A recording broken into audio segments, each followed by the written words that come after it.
Well, I'm glad to hear that I'm now known as Divya Iyer's teacher. Normally it used to be the other way.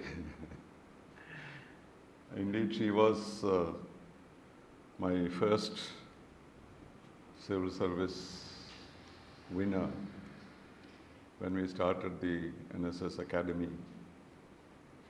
And she has remained in the limelight all these years. But she is not the only one.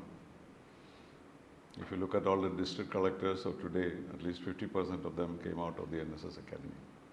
So we are very proud of them. But unfortunately, we have closed it for various reasons. When we started, there were only 2. Now there are 28. So we thought we could do some other things. Anyway, thank you very much for the introduction. This is the first time I'm... You can walk around the stage also. Yeah, okay. All right.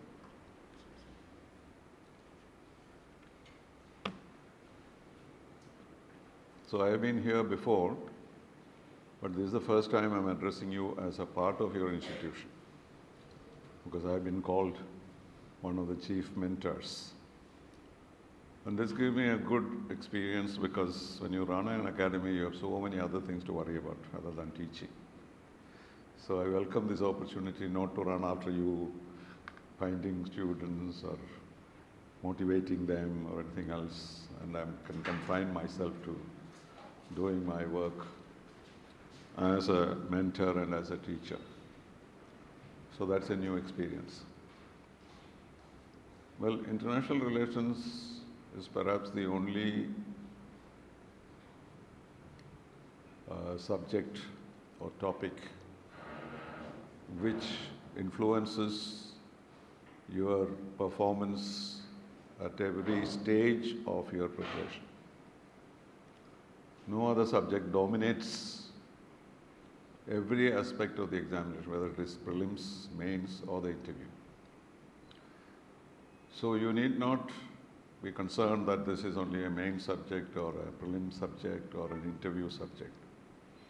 If you have a good background on international relations, which you keep updating as you go, every day as you read newspapers, then you will be able to tackle all these stages of your selection. So in the prelims, normally there are about at least 4 or 5 questions relating to international relations of a contemporary nature. In the mains, it is more theoretical, more historic, more analytical. And when it comes to the interview, it's entirely a matter of expressing your ideas in a manner which is appreciated and understood by the board. So the material is the same that you prepare, but it is used in 3 different contexts. So I know that you belong to different stages of your preparation.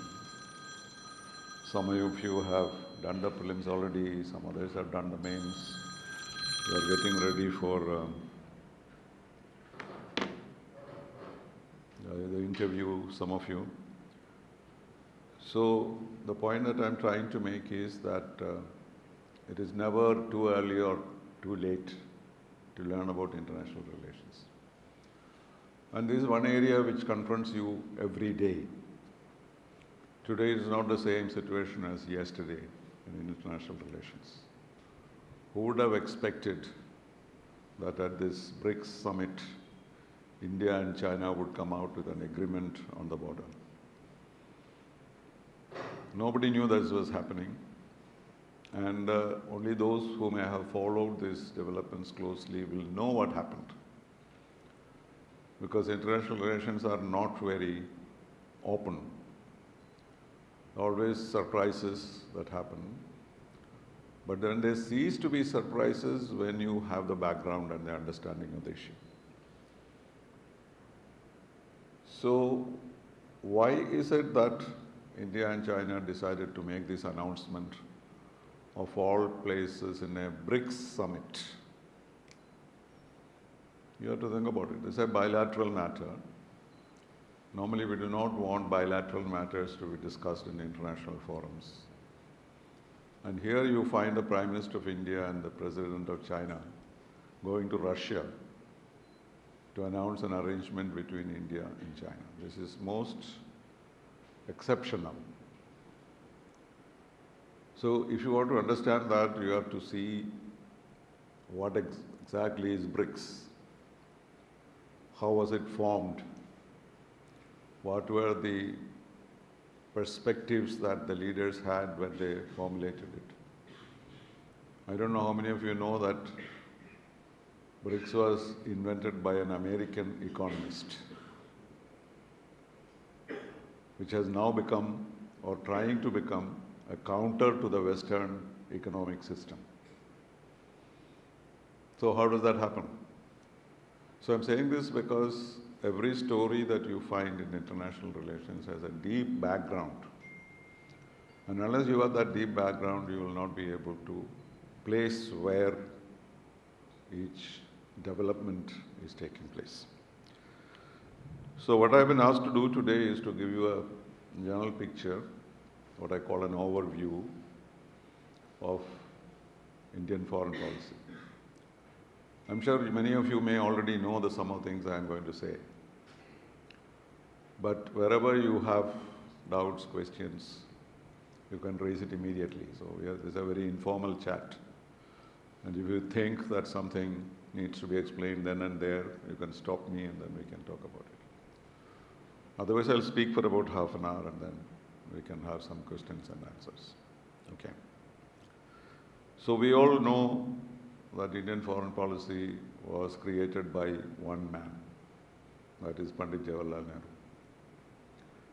If any of you has read his two books, one is called Glimpses of World History and the other is Discovery of India, you will know what kind of a person he was.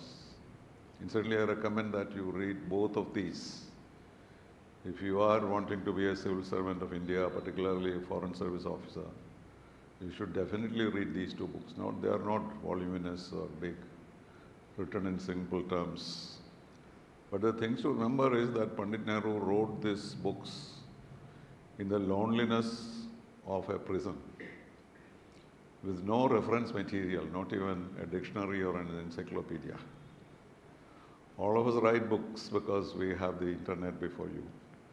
Now you don't need to even write. You just ask ChatGPT to write, and then you can do that. But that advantage Pandit Nehru did not have. And that is when you realize how a person can have a view of the world which has remained unchanged over a whole century.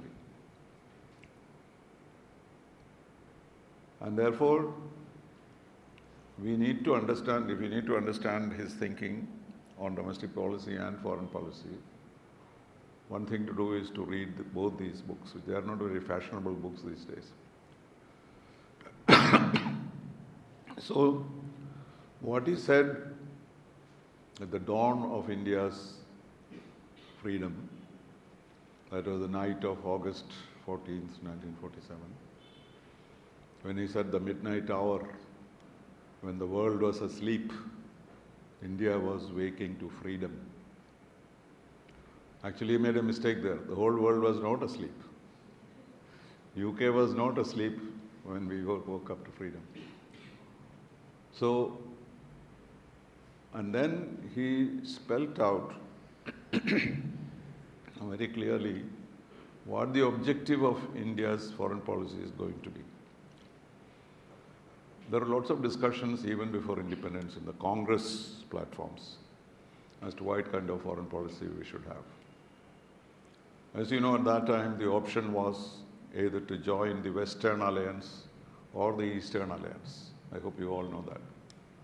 On the one hand, you had the NATO, and on the other hand, you had the Warsaw Pact. So India became independent at an early stage because, as you know, in 1945, when the UN was founded, there were only 52 members, 52 independent countries in the world. In fact, 51 because India was not independent in 1945. But still, since we are ready to be independent, we signed the UN Charter as an independent nation. It was not the British who signed for us. Normally that would have happened. And so we are a founder member of the United Nations. And we were very active in the drafting of the Charter. And many of the thinkings of Pandit Nehru and of course Mahatma Gandhi went into the making of the UN Charter. Today it may look a little bit out of fashion or not very relevant in many contexts. At that time, when the whole world was full of colonies, people trying to break into independence, from 52 to 193, it's a huge growth. Where were all these countries at that time? They were all colonies of the Western world mostly. So the other choice was the Soviet Union and the Warsaw Pact. And at that time there was no great attraction for communism in India. Pandit Nehru was a socialist. But he did not think that the Eastern Bloc would be of great interest to us because he was a man who believed in free expression.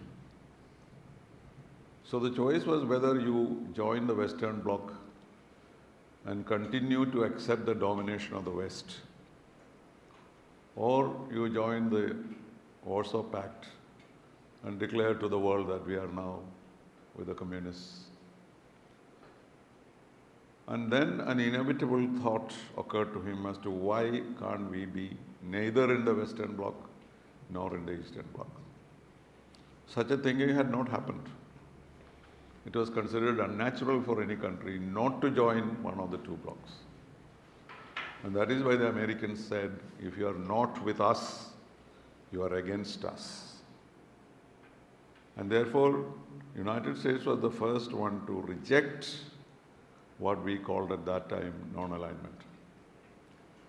The Eastern Bloc, on the other hand, saw some similarities between the Indian perspective and the Eastern perspective, like our opposition to colonialism, opposition to imperialism, rejection of apartheid, support to Palestine. So these are things that were formulated by India. But the Eastern countries, Soviet Union particularly, saw in it a kind of what they called a natural ally situation between India and the Eastern Bloc. But that was not our consideration. Our consideration was, as Pandit Nehru specifically said, he said, our dream is to secure for India its rightful place in the world. Simple. Any country would want that. But he added that these dreams will be the dreams of the world.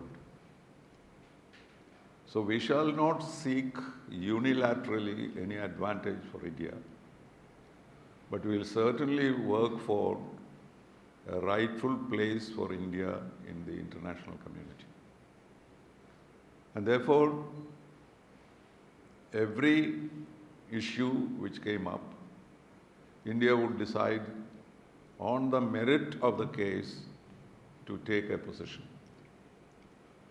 And this is what continued to happen. There are some controversies in this regard, because in certain cases, when there were revolts in the Eastern Bloc, we did not protest about it, or we did not support either of the two sides. And one of the most important issues that India espoused at that time was the elimination of apartheid and establishment of Palestine. So in a sense, the policy remains the same. That's what I would like you to remember. Indian foreign policy, as espoused by Pandit Nehru, remains more or less the same even today. Because the last speech that Prime Minister Narendra Modi, who is a critic of Pandit Nehru in many ways, what he said in the General Assembly were the same words that Pandit Nehru expressed in a different way. He said proudly that I represent 1 billion people. And what I say would be in the interest of that billion people to whom I am responsible. But please be assured that India will not act against the interests of any other country who follows a policy of enlightened self-interest. There is no difference. What Panditji said in 1945 and what Narendra Modi said in 2024. But that doesn't mean that nothing has changed. In fact, no foreign policy or no policy of any kind can last beyond a point because global changes take place. So no foreign policy can be static. It has to remain dynamic. Because foreign policy has a consumer. We have to remember that. In fact, I would argue that there is nothing called independent foreign policy in this world. And that independent foreign policy perhaps existed in the world only in North Korea or Cambodia under Pol Pot. What was that foreign policy? We don't care. We will do what we want. That is independent foreign policy. You don't have to listen to anybody. You can kill million of your people and believe that you are right. So there is no independent foreign policy because we have to constantly cater to the needs of the times. I sometimes compare to Chandrika soap. Chandrika soap was very popular, say 50 years ago, 60 years ago. And so many soaps have come, but Chandrika soap has not changed its composition. But they changed the wrapper. So that's what you need to do. The heart remains, and you change the wrapper according to the convenience of or the needs of the times. So foreign policy keeps changing. We see that several changes have been introduced into the foreign policy, but that is to cater to the needs of the world because it has a foreign policy as a consumer. Because the other nations have to accept, they may not agree with you, but they have to accept that yours is a legitimate position. Nobody can say, I don't care what the world thinks and I think so.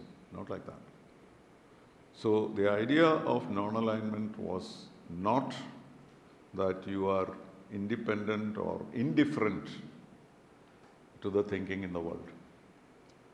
But the meaning was maybe it was not at that time a very good English word, because when you hear the word non-alignment, you start thinking that there is some kind of a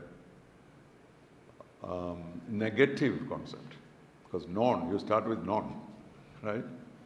So maybe Pandit Nehru or others could not think of a better expression, which we have now found, which is strategic autonomy. Yes? You have heard about that. So I wish we had thought about strategic autonomy in 1947. And therefore people started thinking about non-alignment as some kind of a negative concept, that you reject this, you reject that. Not that. That's why I mentioned apartheid, I mentioned Palestine. And these are things which are fundamental to non-alignment. There would be no change in that. And therefore, we have to understand the evolution of Indian foreign policy in the context in which India operated, how it operated at that time, and how we are expected to operate in this modern, complex world. So, if you look at our foreign policy, maybe we can, separate them or compartmentalize them in a few stages. The initial stage, that is from 1947 to 1962. I'm sure you will guess why 1962, right? Anyone suggest why I chose 1962? Sorry? Yeah, Chinese aggression. Why do you say Indo-China war? That is a Western expression. In fact, I would say the golden age of Indian foreign policy was from 1947 to 1962.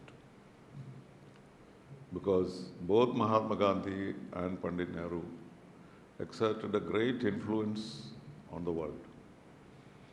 Do you know that even today, there is no country in the world where there is no statue of Mahatma Gandhi? People may not care about it, people may not worship it. But, and that is something which you see everywhere. Because in the United States, it took us 45 years to put up a statue of Mahatma Gandhi. And I must say it was at my time that I actually put it up. In 1947, there was a congressional resolution saying there should be a statue of Mahatma Gandhi in front of the Indian embassy. And it happened only in 1999 when Atal Bihari Vajpayee came to Washington. And Clinton and Vajpayee inaugurated the Gandhi statue. How did that happen? That's another story. So what I'm saying that what was India's biggest merit at that time was that we gained independence without firing a shot at the British. The British fired several shots. But a non-violent independence movement was not heard of. You know, the United States fought a war of independence against the British. The most civilized people at that time, they fought a war. And then there are many countries there was bloodshed. So India emerged into the international scene as a country which secured independence by peaceful means. This was something very new.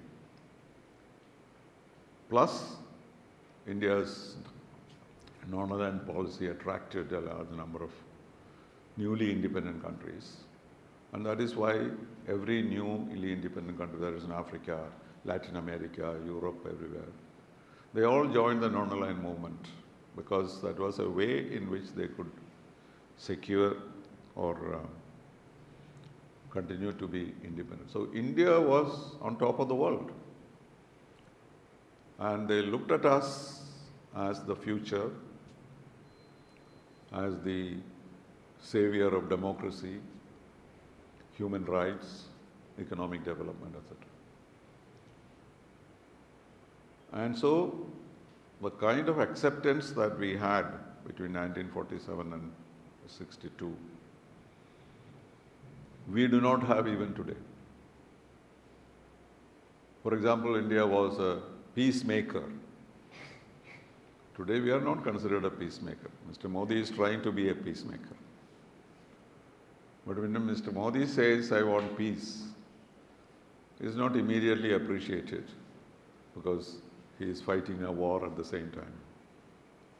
He has problems with his neighbors. He has difficulties with certain countries. When Panditji said, we speak for peace, it was understood and believed. Why did Panditji not fight a war against Pakistan on Kashmir? Have you ever thought about it? When the Pakistanis invaded Jammu and Kashmir, when India, it was not part of India, it was an independent state. It had not decided on who to join, Pakistan or India. Everybody asked why Panditji was not sending the Indian army there.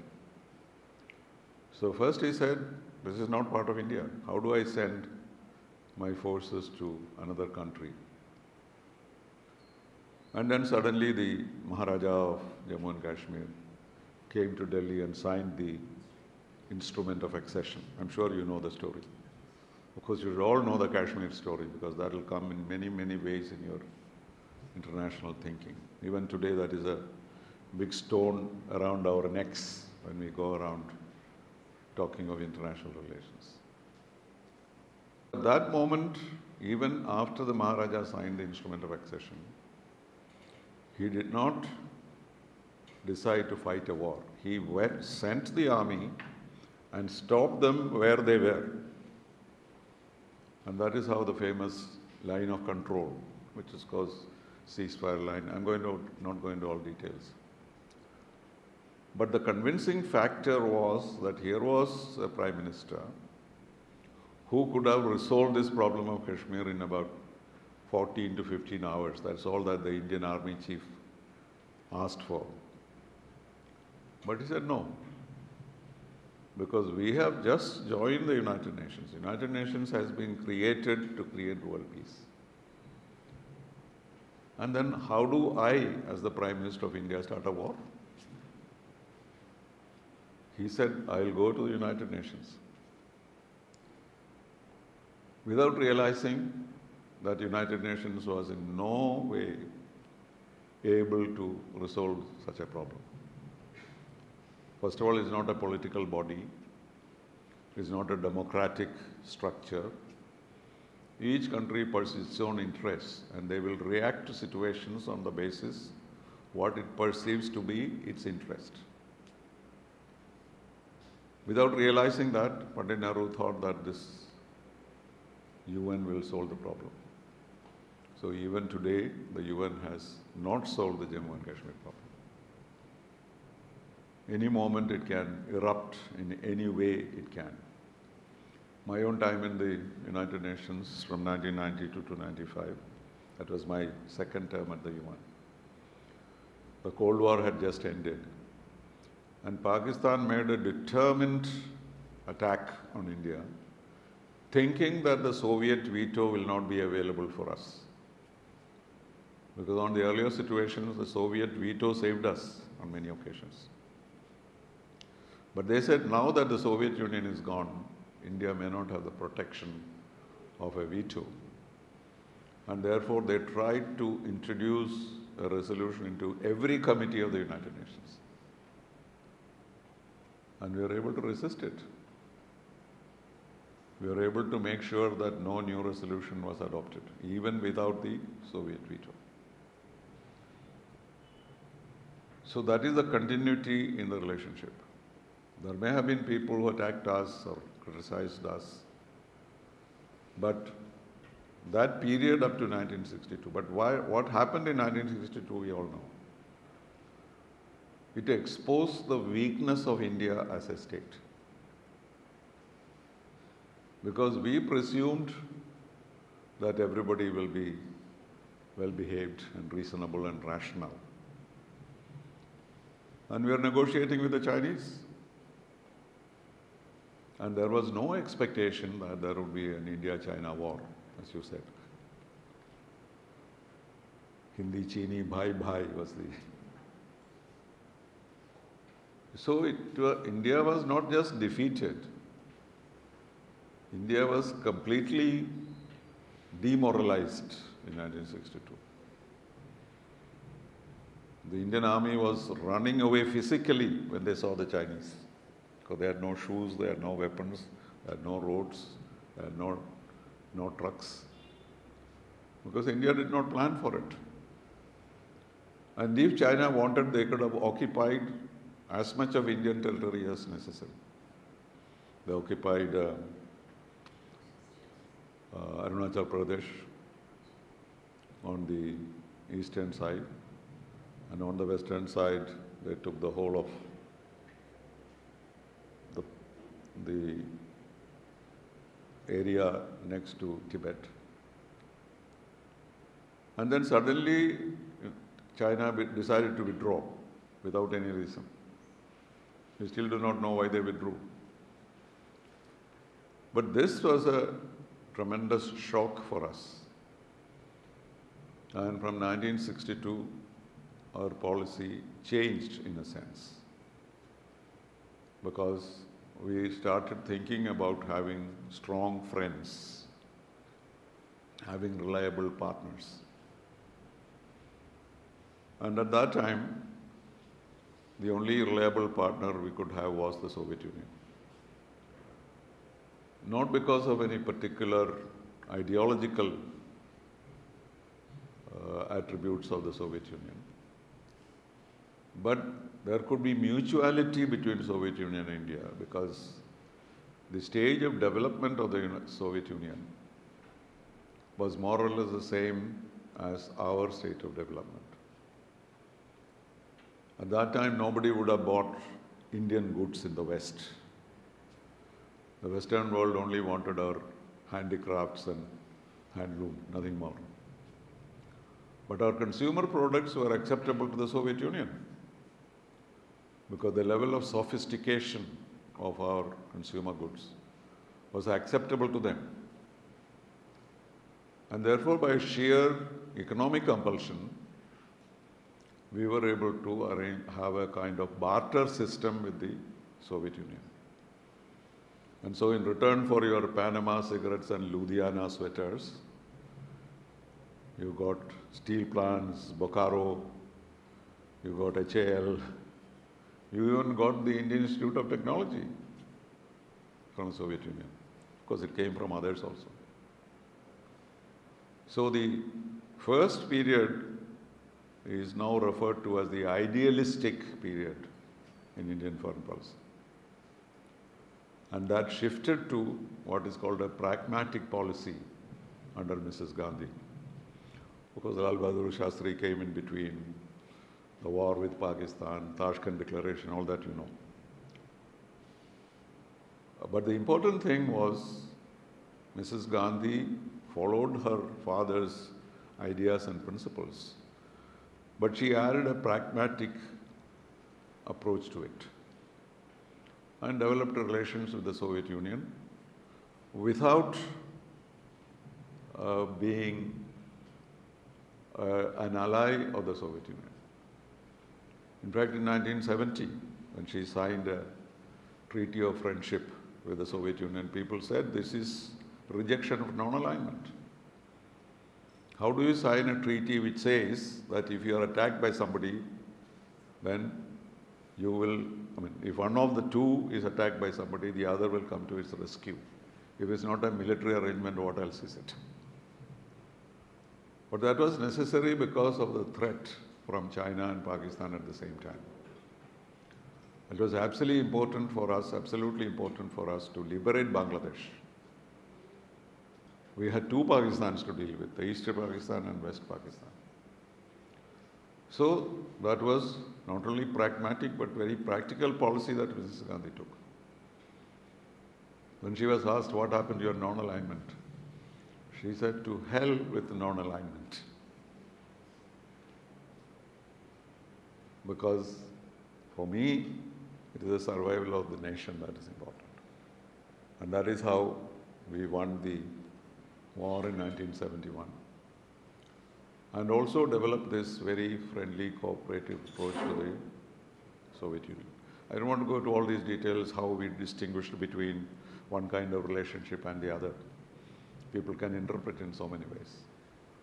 But broadly speaking, that policy continued through the Cold War without our being excessively dependent on the Soviet Union. By then our technology developed, our industrialization went on, and the Americans started dealing with us because they thought India was not so bad. We had not become an ally of the Soviet Union, etc. So this went on till the end of the Cold War, say 1992. I was in the UN from 1980 to 1983, and then I went there in 1992 to 1995. It was a dramatic change in the world. Our, appearances did not change. I dealt with the same Soviet diplomats during both the periods, but our software has changed completely. And Soviet Union had changed. So it became a more reciprocal, a more equal relationship. And when we tested nuclear weapons in 1974, Soviet Union opposed it as much as the others did. But we went ahead. And then, when the Cold War ended, it was a big shock to India because your most reliable friend has just disappeared from the face of the earth. You deal with 15 republics instead of one. And I remember I used to work with Mr. Narasimha Rao, Prime Minister at that time. He was in a kind of daze as to what would happen to India. And every day he would listen very closely to news from Moscow because there were rumors that this new arrangement in Soviet Union will be reversed by someone, some coup stories. So every time he met me, he said, "What happened to that coup?" I said, "Sir, there is no coup. The Soviet Union is a new Soviet Union now." But he had the courage and the conviction to decide, thanks to Dr. Manmohan Singh also, to change our foreign policy completely. Of course, the fundamentals remained. What did you do first? He must have asked many people, how do I get close to the Americans? They said, go and recognize Israel. Because the way to the heart of the Americans is through Israel. We had diplomatic relations with Israel, but we did not have an embassy. The first thing he did was to establish a mission in Tel Aviv. And our Arab friends were shocked. They said that this is injustice. But that started a new relationship with not only with the United States, but with the entire world. And that became the third stage of our foreign policy, which can be called a kind of, what shall we say, and there are several words being used. We could say internationalized foreign policy or globalized foreign policy. Because those 50 years we had not moved away from our socialistic approach to economy. We protected our economic interests. But he opened the world, opened India to the world.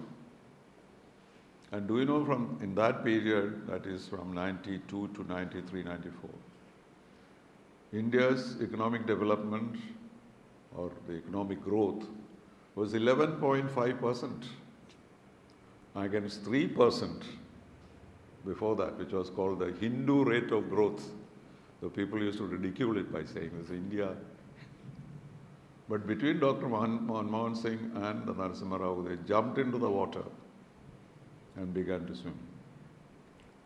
And that is what brought India to prominence economically around the world. I'm not suggesting there are no problems, no crises. There was a time when we had to export all our gold to London because we could not pay for 3 months of imports. These are all nightmares. But we survived all that and we became equal partners of the Soviet Union and the United States. And the United States welcomed it. And today, our relationship with the United States is as strong, if not stronger, than the relationship with Russia or anybody else. And then we come to 2014, when we had the phenomenon of Narendra Modi. Narendra Modi had every reason to be very hostile to the United States. I met him for the first time in my life when he walked into my room in Washington. I didn't know who he was. I was told Narendra Modi was there. He's a Gujarati politician. He was nobody.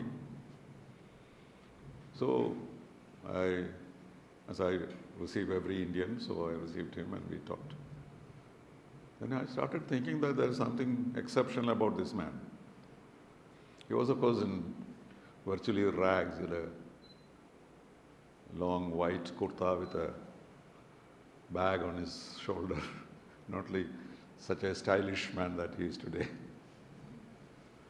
But the words he spoke to me at that time impressed me so much that I said, my God, he is some different kind of a person. Because he was questioning me because we had done the nuclear test and the Americans were mad. And so he was sent by the Prime Minister to do some informal consultations as to how to rectify the situation. So he was only asking me questions, why this, why that, etc. So since I couldn't spend too much time with him, so I told him, are you free this evening? Will you come home for dinner? He said, why not? Then I asked him, who would you like to meet at this dinner? I can invite some of your friends. So I thought he will give me some Patel's name, some Gujaratis, etc. He said, Mr. Ambassador, if you can get me the president of the World Bank tonight, I'll be happy. I said, Narendra Modi wanted to meet the World Bank president in my house with 24 hours notice. So I told him there is not much hope, but I'll try. When I rang up the World Bank, they said, Mr. Narendra Modi is here, the president would like to meet him. So they knew about him before I knew anything about him. And that is the story that we all know. But after that 1999 visit to Washington, he tried to come to Washington several times as Chief Minister of Gujarat. And the Americans refused a visa to him for 4 consistent years. So Mr. Modi had all the reason to be hostile to the United States.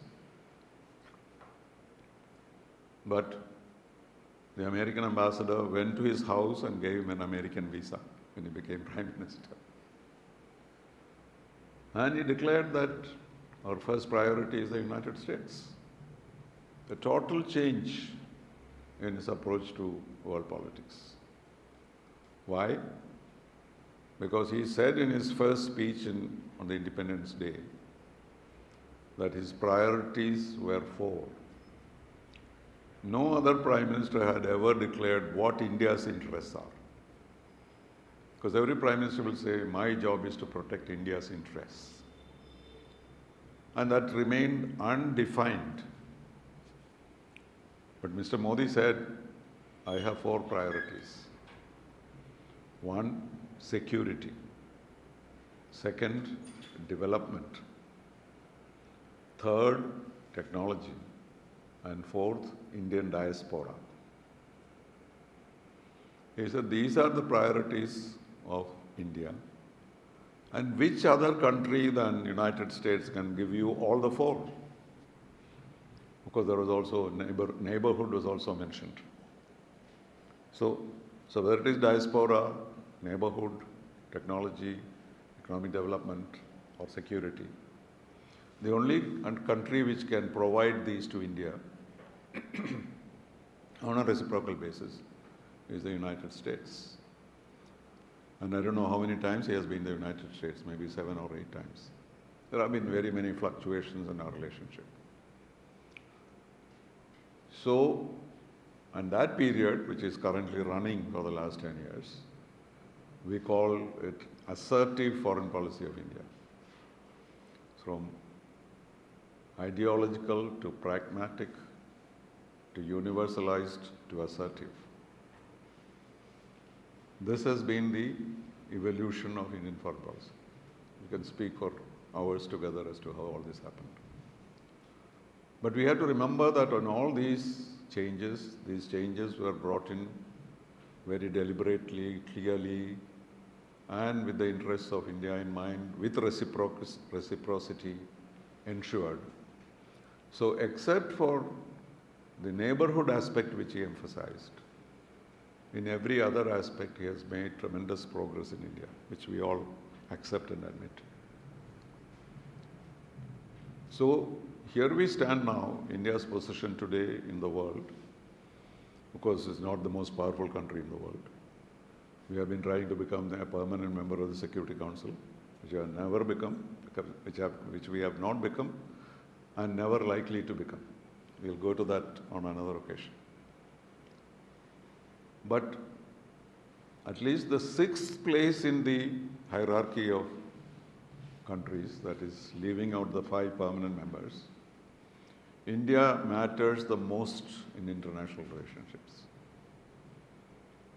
Nothing happens at the United Nations without an active participation of India, whether it is just yoga or millets, which he promoted at the UN, to sophisticated weapons, buying the best equipment in the world, excellent relationship with Israel.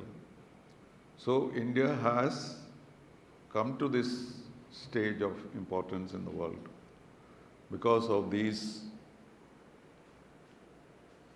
times.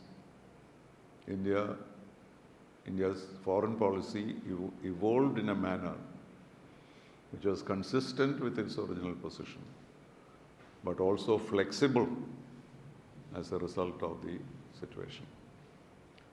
Of course, I didn't speak about China, I didn't speak about Pakistan, I didn't speak about demonetization. So there are so many bad stories all around the world. But we can be proud of the fact that Indian foreign policy has not been static, it has been flexible, and also it has been realistic. The best example of the realism in India's foreign policy is our recent relationship with China. I'll stop with that. Because India was in the process of normalizing relations with China, which was a priority for every one of us. And the first visit to China took place after the aggression was in '79, when Atal Bihari Vajpayee made a visit to China. It was a dramatic visit. We went there with the expectation that there will be a change, because China had also changed a lot. And there was some progress in that. But unfortunately, the Chinese did a very foolish thing.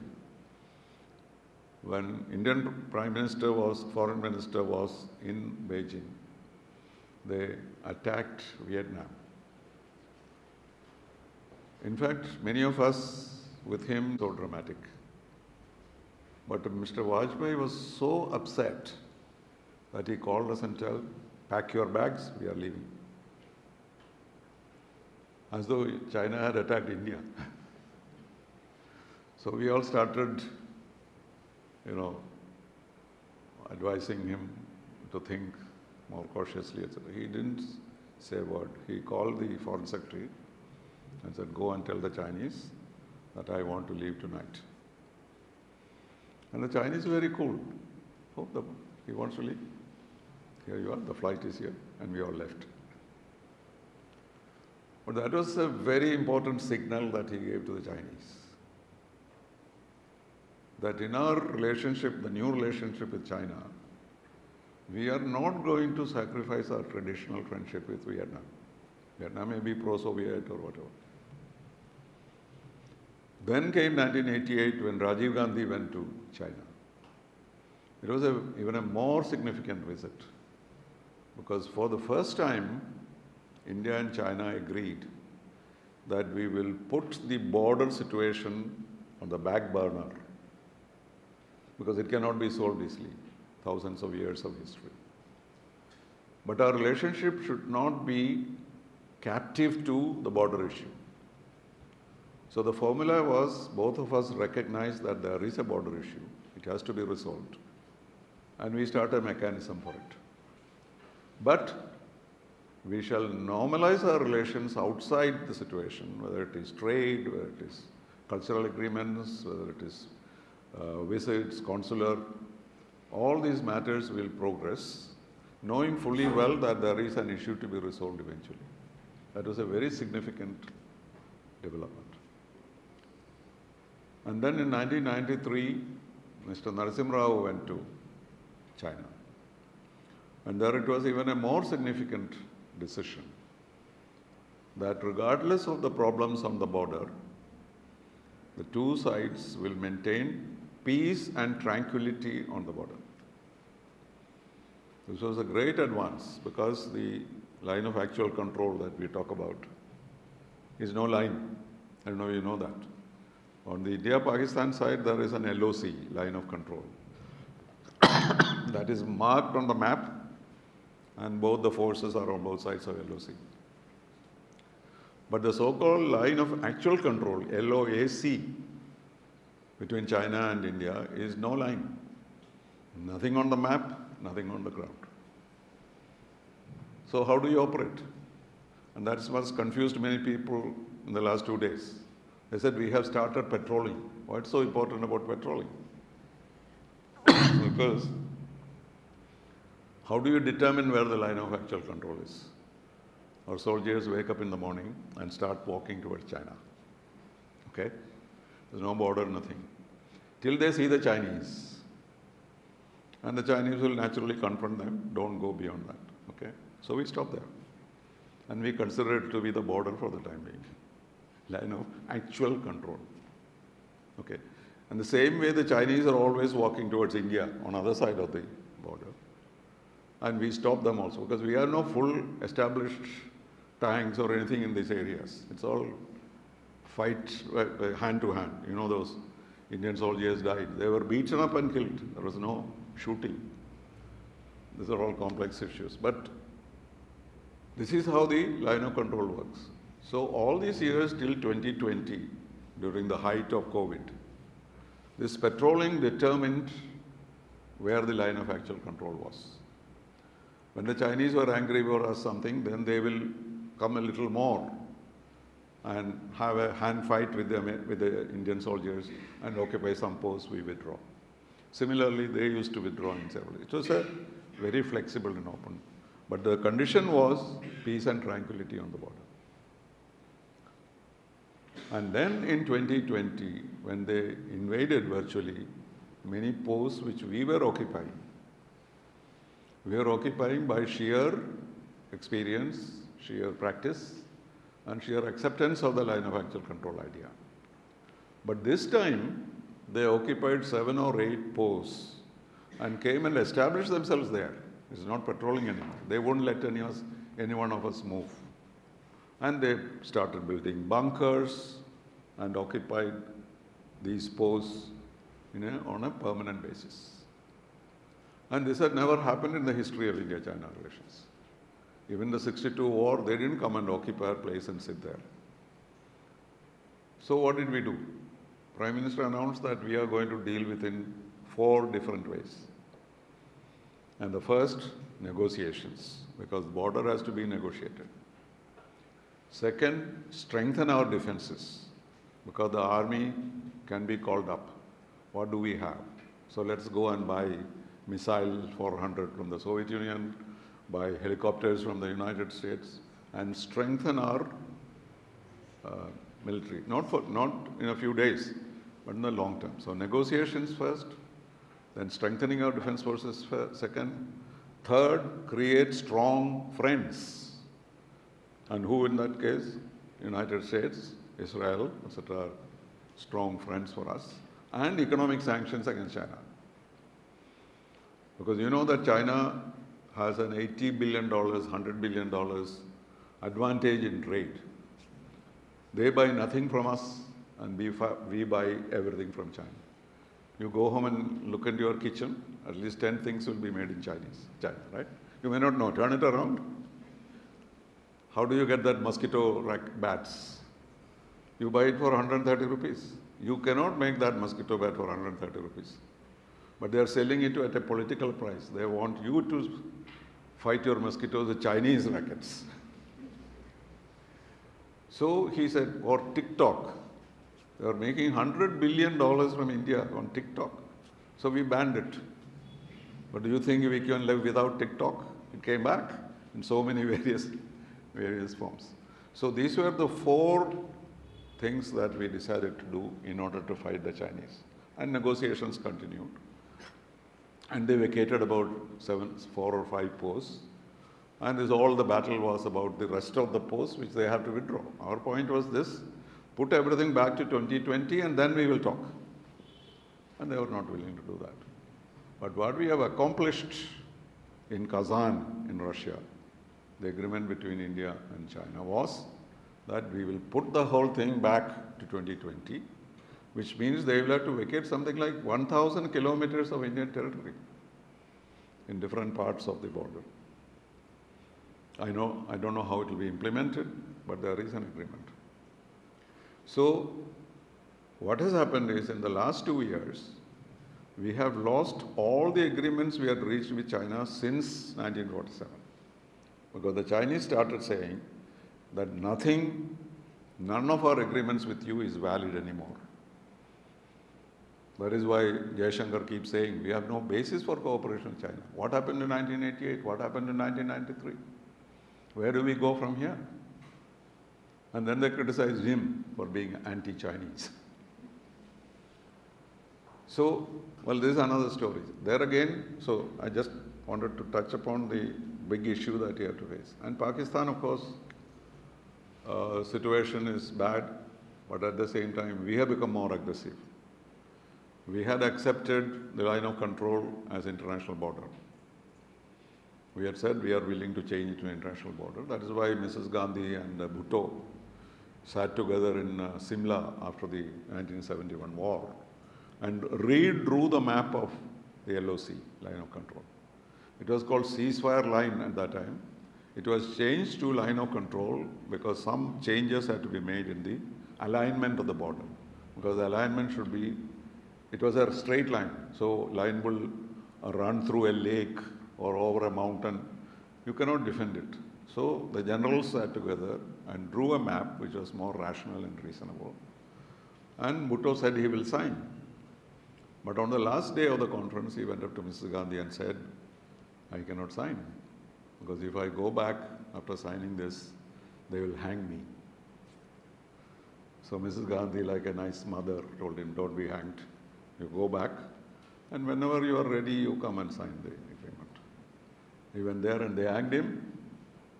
If only they had hanged him after he had signed the agreement, it would have been better for us.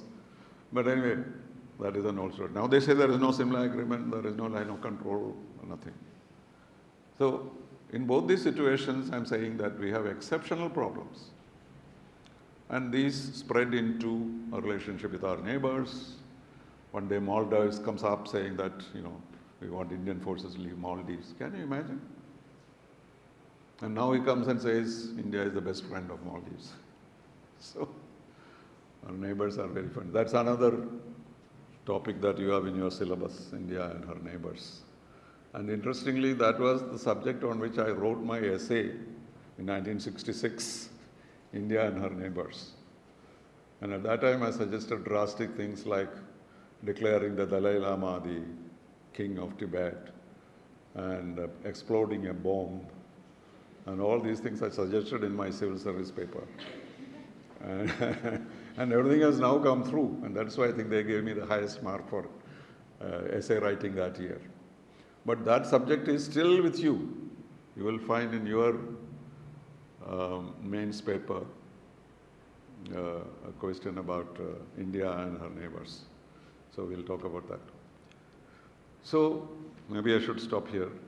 But what I've tried to do was to give you what I call an overview. But that's not enough. You need to go into each of these specifically, and that's what we'll do as we go on. So whatever you think and how long we can go, I have no problem. So tell me how much time we have and what we do. Some questions from them? Yes, of course.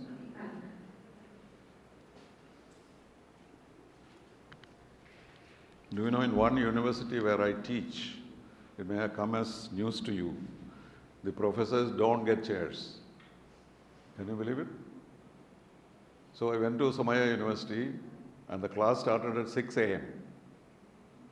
So I went to the class, everybody was there, but there is no chair. So I asked them, where is the chair? He said, sir, professors don't get chairs here. You're supposed to.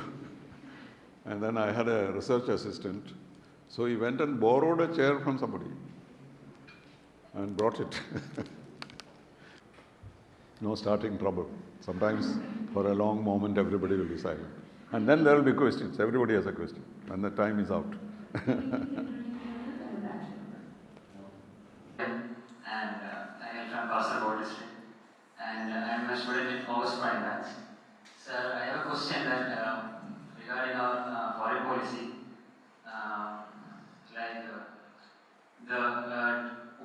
we have this out-of-state actors who influence our foreign policy. We have been our foreign, as I have mentioned, our foreign policy have been evolving very drastically, and it has been a dynamic shape. Sir, what is your opinion on this out-of-state actors having influence on foreign policy, like think tanks? Like we have many think tanks working in our country, like ORF and all. But what are the future? What is the future of these think tanks having a greater influence on our foreign policy? Yes, in fact, I run a think tank in Trivandrum called Kerala International Center. We don't do much, but we meet once in 2 weeks and talk about various issues. And there are many more. The best think tank is IDSA, as you may know, it's a government. There are many private things, etc. And they all do a very good service to the nation and to the government because they are independently thinking of these policies. But you may also have noticed that no think tank has come up with a proposal that everything should change. And the reason is because there is a certain amount of consensus on foreign policy. Everybody criticizes the government, etc. But when they come to power, they will do exactly what the previous government did. They'll all come with great vigor, and then they realize the importance of the foreign policy they pursue. I'll tell you my own experience. I went with Morarji Desai to Soviet Union. It was still Soviet Union. And Morarji Desai was very anti-Soviet. And so he kept saying, you know, and he didn't go to Soviet Union for several months, but then there were so many routine things to be done, etc. So he decided to go. And as we were flying towards Moscow, he called all of us around and told us that my mission to Moscow is not friendship. Remember, my job is to go there and distance myself, India, from the Soviet Union. So we are all aghast. Then why is he going to the Soviet Union? What is he going to do there? So, but we said, we understood. And of course, I have no time to tell you all that happened. A lot of things happened. But on the flight, when we came back, he said, I think we should strengthen our relationship with the Soviet Union. So even people who had a different perspective, when you come to brass tacks, you realize how important our relationship with the Soviet Union is. And Morarji Desai did the most horrible thing when we were there. When we were about to have a lunch with Brezhnev present, a Soviet official came to me and said, please inform your Prime Minister that the President is going to offer to India to fly an Indian astronaut into space. Okay, so please inform him that this is going to happen. I cannot go to the Prime Minister, so I went to Vajpayee and said, this is what they are saying. He said, oh, acha hai, bahut acha hai. And he forgot to tell the Prime Minister. Because he thought this was wonderful. You know, they are asking us to send us an astronaut, why not? And the things continued. When the time came, Mr. Brezhnev, with a great flourish, he said, Mr. Prime Minister, I have a great offer of friendship to India. And then he made the mistake of saying that we have already sent astronauts from Poland, Czechoslovakia, Hungary, all their good friends. And now it is the turn of India. So that means he evaluated our position in the hierarchy. And that is probably what irritated Morarji. And he said, so please accept this offer. He didn't look at anybody. He didn't look at his own foreign minister for advice. He immediately said, I do not think that this is a good idea.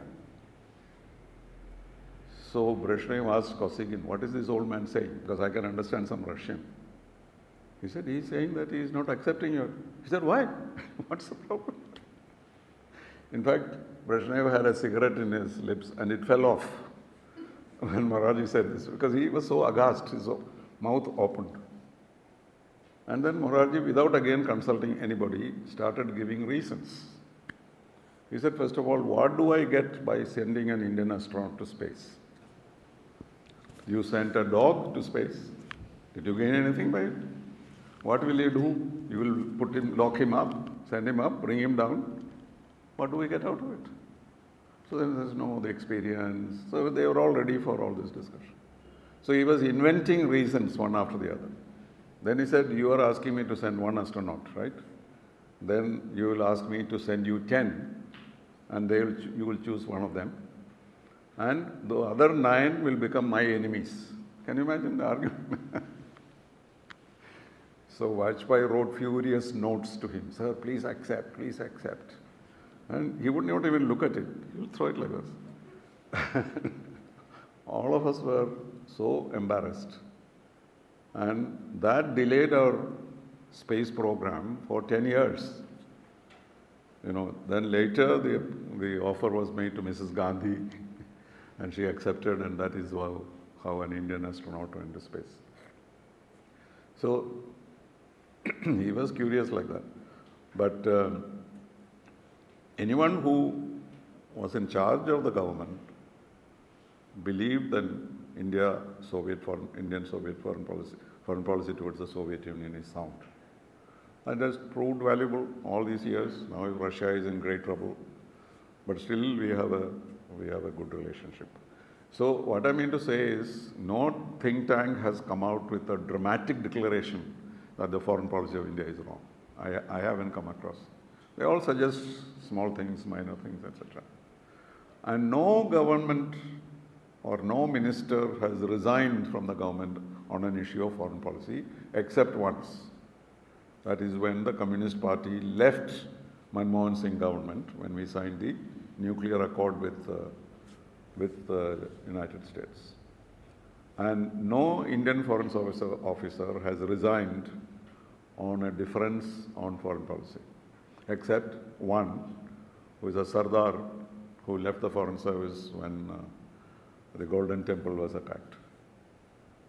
So what I mean to say is that yes, NGOs, think tanks, etc. help in this, and we all make speeches. That's why I have called my latest book Diplomacy Liberated, because till 2004 I was constrained by all these policies. But you will not see anything so dramatic that I have been liberated. I have been saying more or less the same thing even before. So that's the point I'm saying. It has a role, but since our foreign policy enjoys a certain amount of consensus, it is not very democratic and not very dramatic that the think tanks do. Is that a good answer to your question? Yes? Is that your concern? Okay. Okay, thank you. The books are just mentioned it. It's just in our library, so whoever wants to read it, you can come and have a read. Okay. So, do we have more questions? Good evening, everyone. Good evening, sir. Thank you for the insightful session, first of all. I thank the student forum also for giving us such a session. And we would like to have you more, sir. Like to have? So we would like to have your sessions more. Oh, I'm here anytime. Yeah, so my question was that few days back at the Kazan joint declaration at the BRICS summit, so they had emphasized the role of BRICS in improving the economic integration. So this can be seen as a very positive step, but how do we pave a way to secure our economic interest and at the same time make sure that the BRICS itself remain a representative body and there is no Chinese hegemony in that? So what would be the approach that we should ideally follow? Okay, excellent question. But there are lots of elements in it. First of all, you should know the origin of BRICS. Do you know? Who invented the word BRIC? He's an American economist. His name is O'Neill or something. In 2001, he said that India, China, Russia, Brazil, only BRIC, no BRICS at that time, okay, are the fastest growing developing countries in the world, and they might become a challenge to the established world economic situation. Nobody cared for it, some economics professor saying that. But somehow Chinese got hold of this. And they said, this is a chance for us. And so why don't we make BRIC as an organization? Okay. Then they said Africa is not represented. So South Africa was added and it became BRICS in 2006. So 2001 to 2006, we did not do anything much. Okay. But the Chinese just got hold of BRICS and made it in their own, in the sense that they saw this as an opportunity to fight the financial system of the West, Bretton Woods institutions, the World Bank, IMF. That is the wish they had. We also wish that, because, they have a grip over the world. So we would all like to be liberated, but he who pays the piper calls the tune, right? So the money comes from the Americans and the British. So no Indian or Chinese or anybody can head the World Bank or the IMF. You know that. And we don't like it at all. So the Chinese said, why don't we set up our own bank? And they have the money we don't have. So they set up a BRICS bank. And first they said it should be established in India, but they quietly established it in China and appointed an Indian as the first CEO. Okay. And then they started giving loans to BRICS countries and various things with an eye to fight the Western financial system. And we lost control over it because it was a bank and we could not involve ourselves in that. And it became a threat to the American system eventually. Okay. So they became more active in resisting BRICS. And it did not have an ideology, it doesn't have a charter. These 4 or 5 countries have nothing in common except that they are developing countries. So there is no ideological, glue to keep these BRICS together. So I wrote an article yesterday saying that BRICS look like a number of bricks lying there without mortar. There is nothing to connect these people, but they are all there. And so we are going to do various things. But Chinese have brought it to the brink of a revolution just before this conference. They said, let us present at the BRICS meeting in Russia a program to create a BRICS currency. You heard that. So this put us all in a great embarrassment because we are all so indebted to the World Bank and the IMF. And to produce a currency would be a big challenge to the Americans. And to the extent that there was a rumor in Washington that we have to be tough with India to prevent such a thing happening, India joining this Chinese initiative. And that is why they raised the Pannoon case. It was lying around somewhere. The man is not even killed. And they held the Indian National Security Advisor and accused in the case. Mr. Ajit Doval could not go to Washington with the Prime Minister because he was afraid that he might be arrested at the airport. So to that extent, the Americans put pressure on us to make sure that we don't support the BRICS currency. Can you imagine the seriousness of it? And at the same time, the Russians also started thinking like us, that they have so many interesting collaboration with the World Bank. And Russia today is a beneficiary of the war, right? So they are selling oil to the rest of the world. They are de-dollarization already, they are doing that. And so they didn't want that disturbance. So finally, between Russia and India, we sabotaged the Chinese plan. So these are the kind of things that are happening. But BRICS itself is not going to do anything more according to the Kazan Declaration. It simply says that as far as possible, the BRICS countries must do business with each other in their own local currency.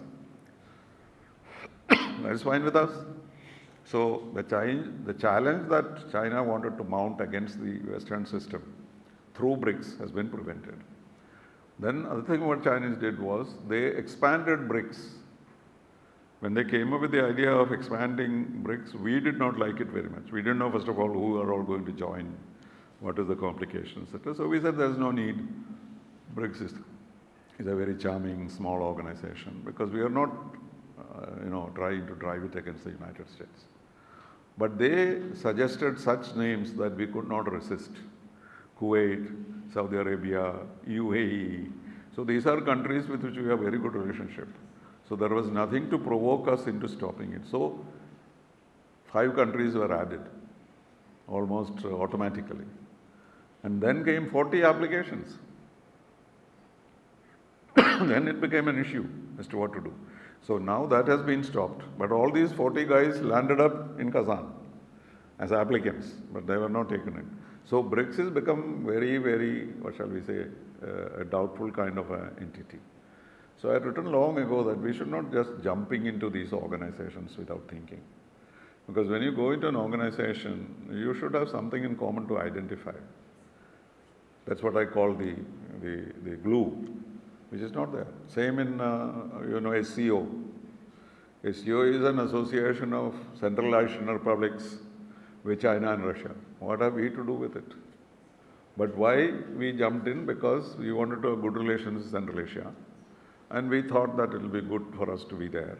And now it is dictated by the Russians and the Chinese together. Prime Minister did not go to SCO. Because it is in Islamabad, that is another reason. But BRICS and SCO, I think, are organizations which we did not need. But then the other argument is, it's always good to see people, talk to them, what their thinking is, etc., etc. So there are 2 kinds of views on it. But the most important regional organization which the world is now having, we are not a member. APEC, we are not a member. It's Asia Pacific Economic Cooperation, and India is not a member. When I was in Washington, I used to scream at the Americans all the time, why aren't you? Okay, you don't give us UN Security Council seat. But how about APEC? Then they say, oh, that is only a silver medal. We want to give you a gold medal. All kinds of idiotic arguments. It will never happen. But why not in APEC? I still haven't understood. Their argument at that time was India's economy is not as liberated as they are. But now there is no complaint about that. India's economy is very open. So this is one problem we have in jumping into organizations. So your question as to how much we can benefit from it is to be seen. Definitely there will be an advantage if the Western financial system can be eroded in some form. But that's not what we are looking for. At the moment in BRICS, we are talking about terrorism, COVID-19, blah, blah, blah. Nothing of any great substance. And there is no ideological declaration also. Russia-Ukraine war, we don't deal with Palestine. So what kind of organization is that? So it's a limited value. Would you please Don't be afraid, I'll give you a short answer. I've finished my mains this year and preparing for my interview. So You have passed the mains exam? No. no, You the just take. results are due next month. The results are due next Results are expected. When? How many days? Huh? How many days more?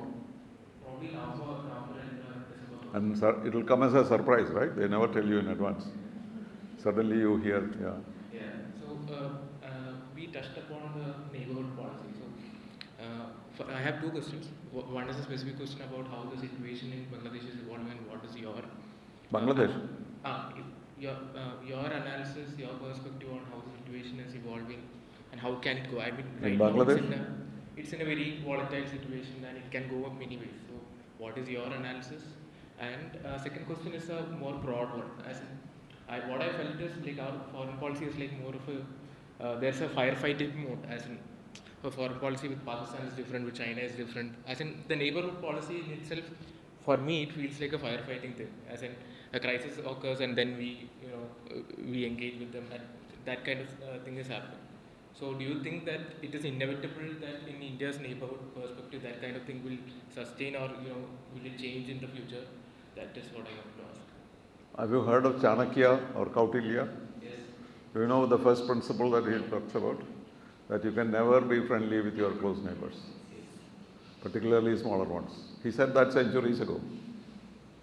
So how can we question that? And that's what is happening. Because, first of all, you are big and they are small. They are dependent on you regardless of what your relationship is. And therefore, there is a constant struggle with our neighbors. I was in the friendliest of neighbors I served in Bhutan. Bhutan is our closest friends. But in private conversation, they will say, why are you dominating us like this? Why the hell are you sending your Indian army to the Bhutan border?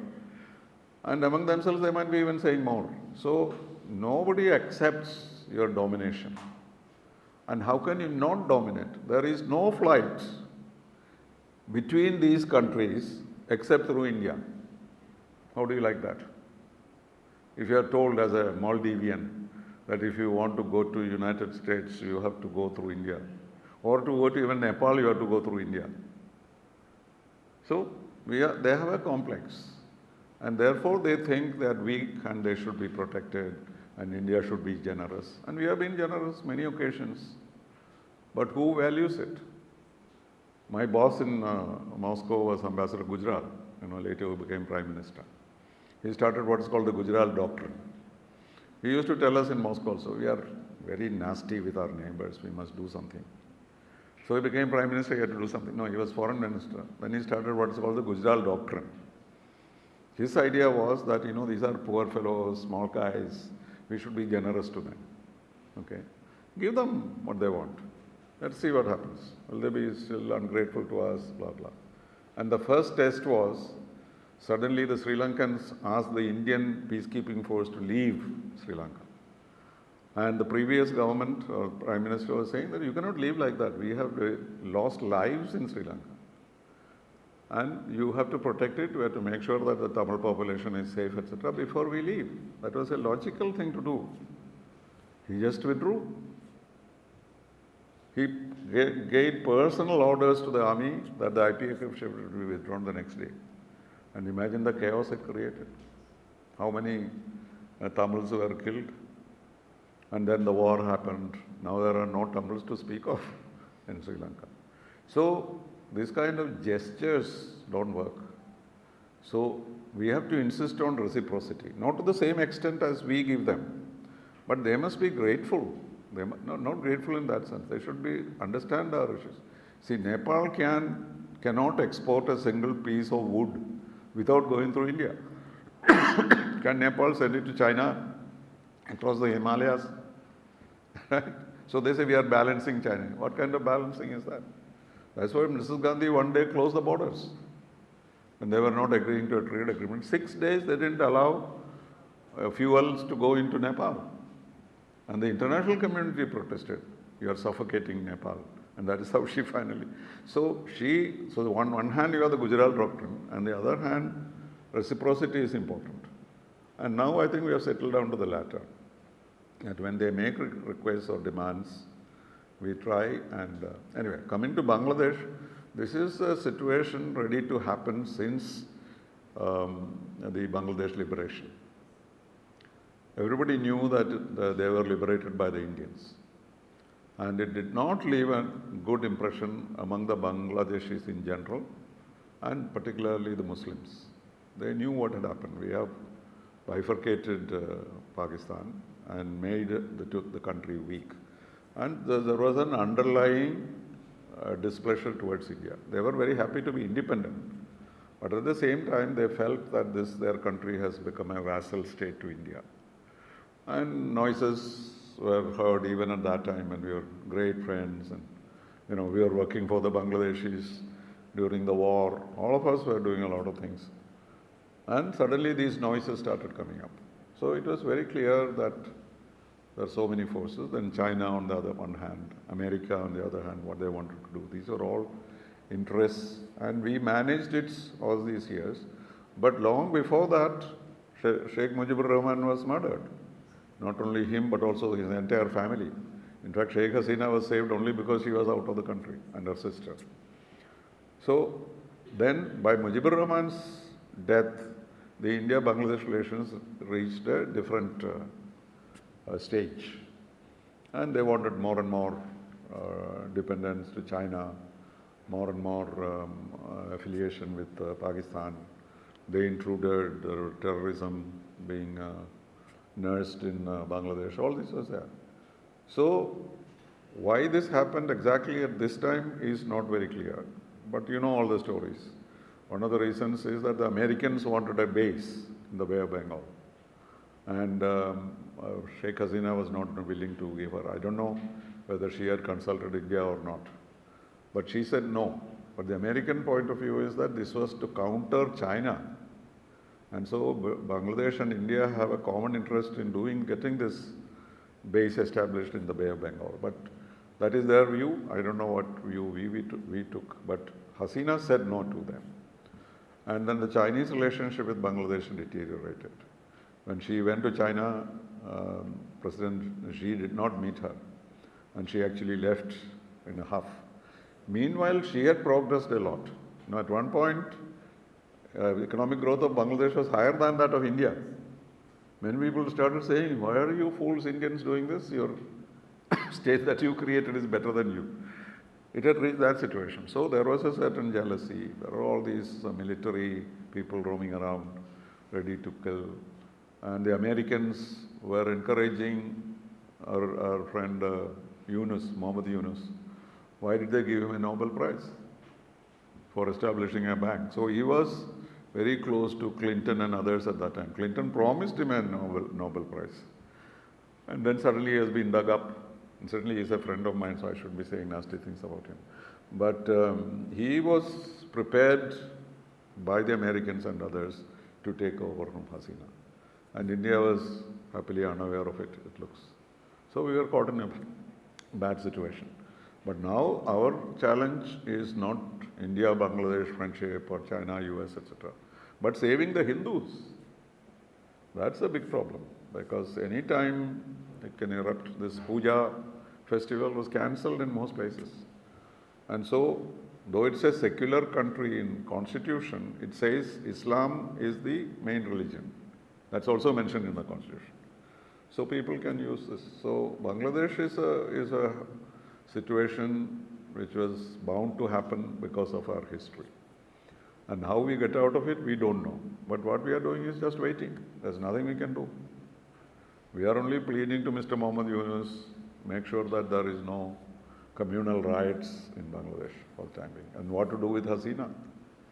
If tomorrow they ask her to be repatriated, what do we do? Do we say no? Do we say yes? So it's a first-class problem. But this is what happens to our neighborhood and cannot be helped.